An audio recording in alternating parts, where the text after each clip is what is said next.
Gayong mahal pa rin ang presyo ng mga produktong petrolyo at iba pang bilihin, solusyong pakikinabangan ng lahat ng PUB drivers ang panawagan sa panibagong tigil pasada ng Transport Group na Manibela. Live mula sa Quezon City, may unang balita si Jomer Apresto. Jomer! Igan, good morning. Hindi service contracting program kundi malawakang o malakihang rollback sa petrolyo ang hiling ng mga tsuper na lumahok dito sa malawakang transport strike ng Manibela sa Philcoa, Quezon City. Madilim pa lang, nagmarcha na mga miyembro ng Manibela papunta sa isang gasolinahan sa Philcoa, Quezon City. Hindi para magpakarga ng diesel, kundi para manawagan sa gobyerno na hindi sapat ang service contracting program at 10 pesos per liter na fuel subsidy. Ayon kay Marvel Buena, chairman ng Manibela, aabot sa kalahating milyon driver mula sa iba't ibang rehiyon ang lalahok sa programa kasama na mga nasa TNVS, taxi at motorcycle taxi. Mula sa Philcoa, posibleng magmarcha rin sila ngayong araw papunta sa Kamara, Senado at Medjola para ipanawagan ang kanilang hinaing. Sabi ni Valbuena, dapat nang magpatupad ng malakihang rollback na abot sa 50 pesos per liter lalo at may mga bago ng supply ng petrolyo na dumarating sa bansa. Pampagulo lang din daw ang service contracting program na magsisimula na ngayong araw. Bukod sa ani ay wala pang malinaw na guidelines dito, hindi rin daw lahat ng driver ay makakasama sa programa. Sana raw ay ibinuhos na lang ng gobyerno ang pondo sa fuel subsidy para mas marami sanang driver ang makinabang. Iginit din ni Valbuena na tila band-aid solution lang ang mga naiisip ng gobyerno. Binigyang din niya na hindi talaga sapat ang kinikita ng mga tsuper dahil sa taas ng presyo ng petrolyo. Idagdag pa rito ang pagtaas ng presyo ng mga pangunahing bilihin na epekto pa rin ang mataas na presyo ng langis. Humingi naman ng paumanhin ang Manibela sa publiko at sinabing para din sa kanila ang laban na to. Sa lahat ng mga kababayan natin, para bumaba yung bilihin kapag nagbaba ang krudo dahil yan ang panawagan natin na i-rollback, hindi po para makapirwisyo kami sa mamamayang Pilipino. Itong mga oil companies na kung saan 130 billion pesos ang windfall profit na kinita sa loob ng 45 araw at ang gobyerno ay kumita ng 46 billion pesos sa loob ng 45 days para lamang sa VAT at excise tax. Ibig sabihin, halos 200 bilyong piso ang kinita o ang nalimas. May giyera sa Iran pero mas apektado pa tayo doon sa kung saan nandoon yung giyera. Kinukuha pa natin ang pahayag ng mga oil company kaugnay sa sinabi ng Manibela. Igan, kapansin-pansin na siksika na ang mga pasaherong nakasakay sa mga PUV dito sa bahagi ng Philcoa na posibleng epekto na ng strike. Bukas magkakaroon daw ng programa sa bawat strike center sa iba't ibang panig ng bansa. Kasunod naman ng programa, nakabantay ngayon ang mga tauhan ng QCPD, LTO, MMDA at QC Traffic para matiyak ang seguridad ng publiko at maging maayos ang daloy ng trapiko. At yan ang latest mula dito sa Quezon City. Ako po si Jomer Apresto para sa GMA News. Ipatutupad ang service contracting program ngayong araw na magbibigay ng dagdag kita sa ilang PUB drivers. Live mula sa Pasig, may unang balita si EJ Gomez. EJ! Igan, good morning. Simula na nga ngayong araw ang pagpapatupad ng gobyerno sa service contracting program para sa public transportation. Layo nitong madagdagan naman ang kasalukuyang mababang kita ng mga tsuper dahil pa rin sa mataas na presyo ng langis. Para sa mga tsuper ng jeep na nakapanayam natin dito sa Pasig City, ang service contracting program sana raw ay para sa lahat. Dahil pare-pareho naman daw silang kumukonsumo ng mahal na diesel. Ang service contracting program ng pamahalaan ay para sa pampublikong transportasyon para mabigyan ng dagdag na kita ang mga tsuper at mapanatili ang sapat na public transportation para sa mga pasahero sa gitna ng patuloy na pagtaas ng presyo ng petrolyo. Sa ilalim ng programa, babayaran ng mga tsuper batay sa kilometrong itinakbo at performance incentives. Ayon sa DOTR, babiyahe ang mga contracted drivers sa mahigit 800 high-density routes sa buong bansa, kung saan 545 ay nasa Metro Manila. Para sa jeepney, tatanggap ng 40 pesos kada kilometro ang modern units, habang 30 pesos kada kilometro naman ang traditional units. Ang mga kalahok ay kailangan magbigay ng 20% discount sa mga pasahero at tumakbo ng hindi bababa sa 100 kilometers kada araw. At ang kanilang performance ay imomonitor sa pamamagitan ng GPS data na direktang ina-access ng LTFRB. Sa mga lugar na walang signal, magsasagawa ng manual monitoring ang mga tauhan ng LTFRB. Ilang tsuper mula sa grupong Piston ang magsasagawa ng noise barrage sa Pasig Palengke. Panawagan nila, imbis na kontratahin ng ilang tsuper, tanggalin na lang daw ang excise tax at patuloy silang bigyan ng fuel subsidy. Napakaganda po sana kung ang lahat po ay makikinabang. Iilan-ilan lang po ang napasama po dyan sa service contracting na mas lalong magpapahirap doon sa mga kapwa ko tsufer. Ang sa amin po kasi ay wala po kami sa national road. Nandito lang kami sa secondary road. Paano po kami makakasama dyan sa service contracting na yan? So ano ang dapat gawin ng gobyerno? Na dapat po sana, bakit ayaw i-subsidize ng gobyerno yung kalahati doon sa itinaas ng diesel?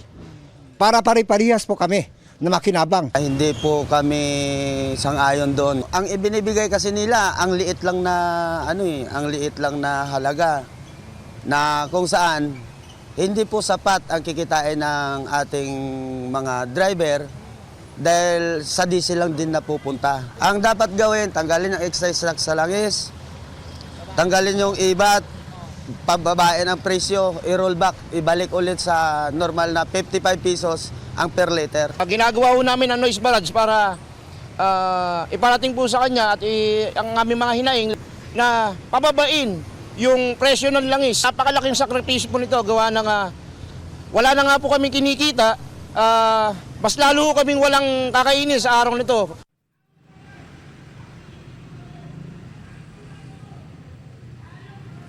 Igan, tiniyak naman ng DOTR na mababayaran ng tama at maayos yung mga kalahok sa service contracting program. Ayon pa sa ahensya, hinihiling na rin nila yung karagdagang 5 billion pesos na pondo para daw mapalawig yung implementasyon ng naturang programa. At quick update lang dito sa noise barrage na ginagawa nga dito sa Pasig City. No? Nagsimula na. At ayan, merong dalawang jeepney, sakay yung ilang trooper kanina at ngayon hawak na nila yung kanilang mga watawat, no? Tapos yung kanilang mga placards, kanilang mga tarpaulin at isa doon na ang nakalagay, panawagan nila, ibaba ang presyo ng langis. Wala pang tiyak na oras kung hanggang anong oras sila mag-i-stay dito, pero sabi ng mga nakausap natin na leader, buong araw sila o maghapon dito sa Pasig Palengke. Yan muna ang latest mula rito sa Pasig City. EJ Gomez, GMA News.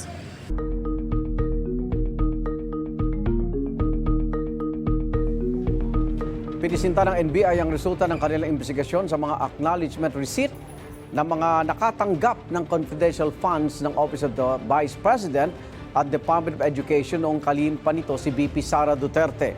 Sabi nila, pareho ang pattern at stroke ng ilang sulat at pirma at posibleng 7 tao lang daw ang gumawa ng mga ito.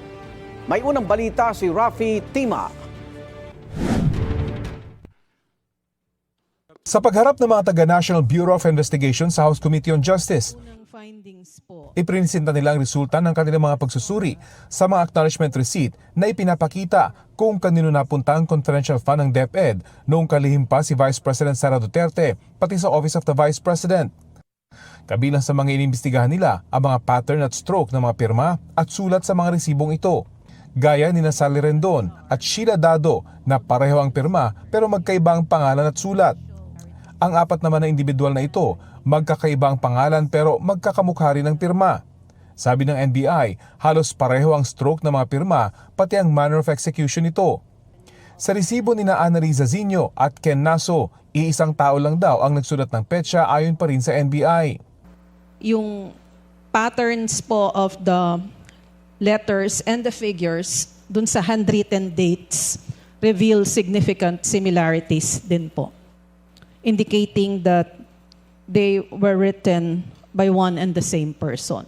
Sabi ng NBI, posibleng 7 tao lang ang sumulat o pumirma sa 36 na resibo na sinuri ng mga forensic examiner nila.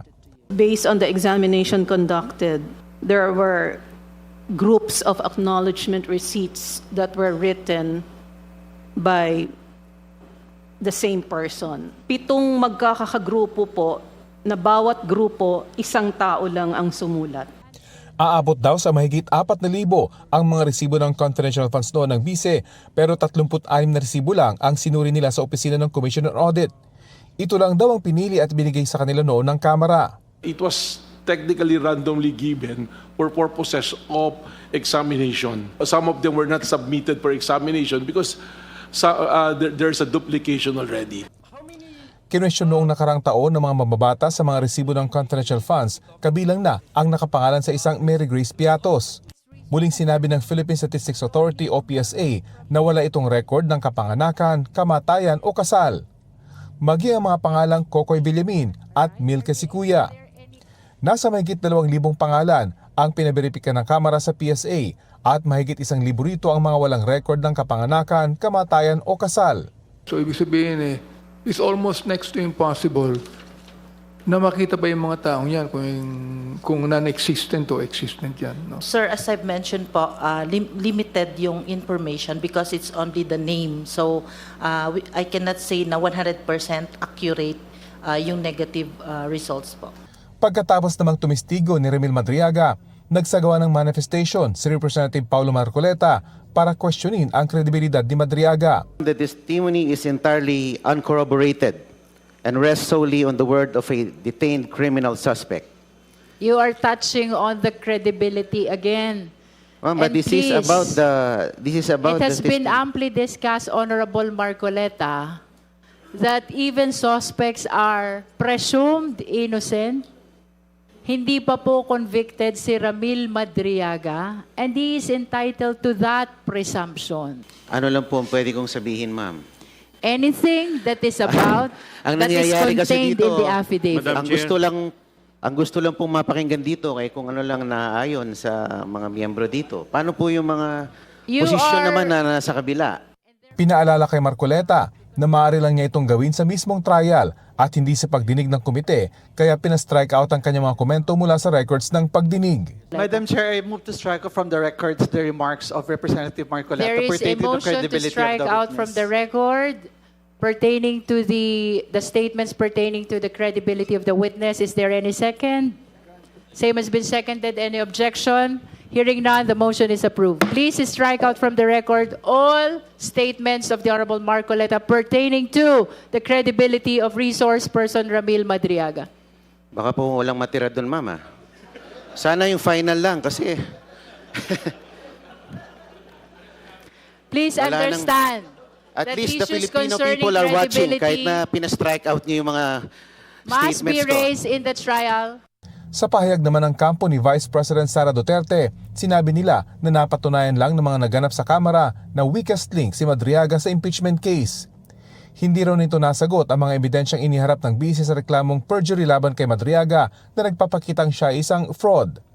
Anila, wala umanong kaugnayan sa kaso ang mga ebidensyang iniharap ni Madriaga sa Kamara kung saan ilan dito ay pinabulaanan na raw sa perjury complaint. Hindi rin daw kayang iberipika ang mga aligasyong may na-deliver na pera at may mga utos na dumaan sa prepaid cellphones. Sa halip daw na patibayin ang kaso, nadiin lang umano ng supplemental affidavit ni Madriaga na hindi kapanipaniwalang ipinagkatiwala ni dating Pangulong Rodrigo Duterte at ng bise ang mga sensitibong usaping panseguridad sa isang wala umano sa military police chain of command. Sa buong pagdinig, ilang beses tinawag si Vice President Duterte na hindi dumalo sa pagdinig. Naroon naman ang dating tagapagsalita ng bise at dating opisyal ng DepEd na si Attorney Michael Powa. Pero nilinaw niya na dumalo siya bilang dating opisyal ng kagawaran at hindi bilang abogado ng Vice Presidente. Bahagi ng pagtatanong kay Attorney Powa ang pagpapalabas ng mga dati niyang pagtestigo sa Committee on Good Governance sa nakaraang Kongreso. Bagamat inulit ng dating opisyal ng DepEd na may natanggap nga siyang pera direkta mula kay Vice President Duterte na labas sa kanyang sweldo, pero nilinaw niyang puro daw ito reimbursement at walang kinalaman sa anumang anomalya. Kasama kasi sa mga aligasyon sa Sabaya complaint na ilang opisyal ng DepEd ang nakatanggap ng pera mula 15,000 pesos hanggang 50,000 pesos mula mismo sa Vice Presidente. If I may just contextualize everything, Yes, please. Your Honor. Kasi there were several incidents na nire-reimburse ako, although hindi siya yung monthly. No? So that's why I had to really categorically say that these were reimbursements for personal expenses that I personally shelled out po. Ito ang unang balita. Rafi Tima, GMA News. Pinasampina ng House Committee on Justice si dating Senador Antonio Trillanes IV sa susunod na impeachment proceedings laban kay Vice President Sara Duterte sa April 22.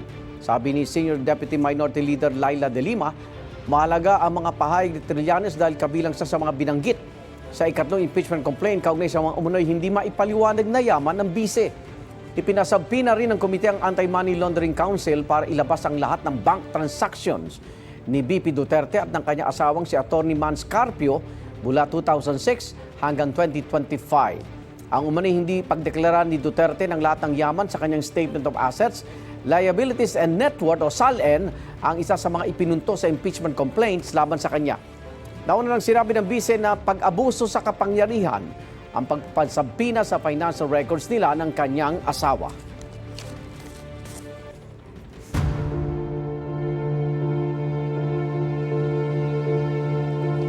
Tanawagan si Senador Ping Lacson sa mga kapwa-senador na lagdaan na ang partial report ng Senate Blue Ribbon Committee kaugnay sa flood control scandal.